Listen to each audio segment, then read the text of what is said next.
High, আমি অনিতা। বৃন্দাবনে গিয়ে আমরা যেই হোটেলে ছিলাম সেইখানে কিন্তু গোপাল সেবা করা হতো। সো চলো তোমাদেরকে দেখাই পুরোটা। হোটেলের রুমটা আমাদের দেখানো সম্ভব না, রুমটার খুব ভালো অবস্থা, তো বাইরের ভিউটা দেখাই আসুন। এই হে আমাদের, এই যে আমাদের 203 নম্বর আমাদের ওয়াশরুম, আর এই যে বলেছিলাম না গোপাল সেবা করে, চলো মিডিলে করে ব্যাকগ্রাউন্ড তৈরি করে নাও।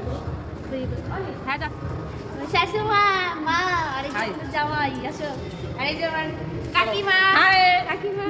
তো এখানে আমরা যখন দেখলাম যে রোজ সকালে গেটের বাইরে প্রসাদ দেওয়া হয়, সেই দিন থেকে বৃন্দাবনের শেষ দিন পর্যন্ত আমরা কিন্তু সকালে ওই প্রসাদ খেয়েই বেরিয়ে পড়তাম ঘুরতে। আর সব মন্দিরেই প্রায় এরকম প্রসাদ দেওয়া হতো, তাই আর রাতের খাবার ছাড়া সারাদিনে কোনো খাবার কিনে খাওয়া লাগতো না। এই জায়গা থেকে এক চামচ নাও। না এক চামচ নাও, তোমার জন্য আনতে গেছে, তুমি নিচে চলে গেছো খেতে। এক প্লেট খেয়ে আর এক প্লেট নিয়ে আসলাম ওর জন্য, ও নিচে গিয়ে 2 প্লেট খেয়ে চলে এসছে।